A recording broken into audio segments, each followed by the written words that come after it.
Elle a vécu 3 ans au Canada pour passer son master en sciences de la Terre, puis elle revient en France pour trouver un emploi. Et c'est là que la galère commence. Elle ne trouve pas de poste qui corresponde à son profil. Elle se résout alors à rentrer dans le dispositif RSA. Aujourd'hui, elle réalise que l'accompagnement proposé par les travailleurs sociaux lui ont permis de rebondir. Reportage et témoignage de Nelly Maneglia. Nelly Maneglia, bonjour. Bonjour. Bon, avant toute chose, merci de nous recevoir ici à l'extérieur. En plus, il fait beau, on est à Brioude, tout va bien. On est sur ce petit muret, on va pouvoir commencer effectivement à écouter votre histoire. Vous êtes très clairement une personne aujourd'hui qui est dans le dispositif d'accompagnement du RSA.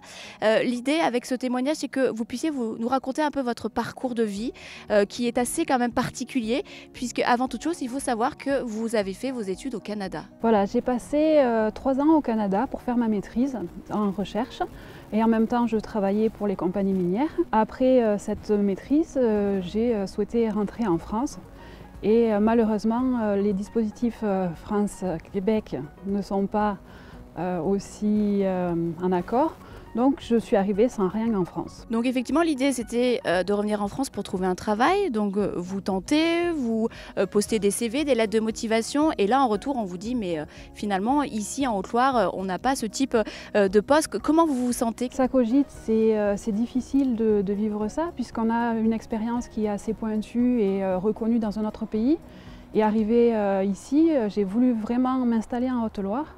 Mais je me suis aperçue après tous ces rejets que je n'avais pas le profil pour travailler ici. Je n'ai pas les compétences nécessaires malgré tout mon bagage derrière. Et alors, à ce moment-là, vous vous dites quels sont les recours possibles? Est-ce que vous pensez immédiatement effectivement à rentrer dans le dispositif RSA? Alors j'y suis rentrée assez vite puisque j'avais aucune ressource. Ça a été un peu difficile parce que j'ai eu des retours très négatifs des gens vis-à-vis de mon image justement.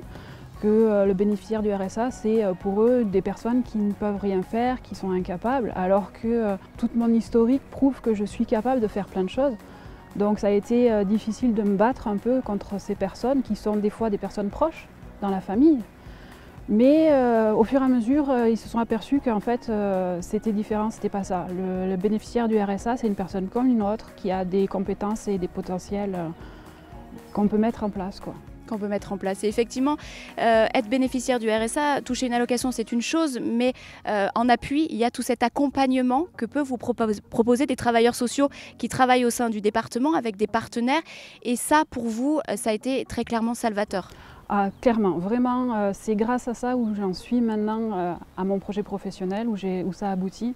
Ça a pris du temps, mais ça a été en mon propre temps. Donc ça m'a permis de me reconstruire, de me réinventer et de repartir de zéro pour maintenant avoir une situation ici. Dans quelle mesure ça vous a aidé? Est-ce que vous avez des exemples concrets en tête? Ça m'a permis de trouver des formations, donc de réfléchir aussi sur mon projet professionnel parce qu'au départ, je voulais rester dans la science puisque j'avais un bagage de sciences de la Terre et donc je souhaitais être vulgarisatrice scientifique.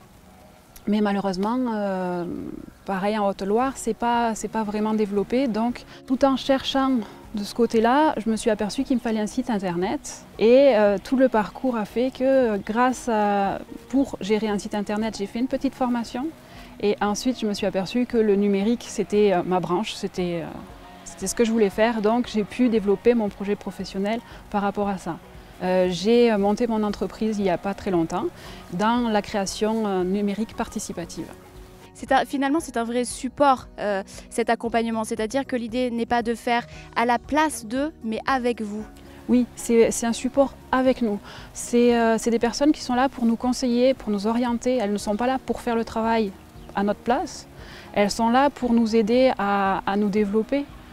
Donc c'est vraiment un partenariat.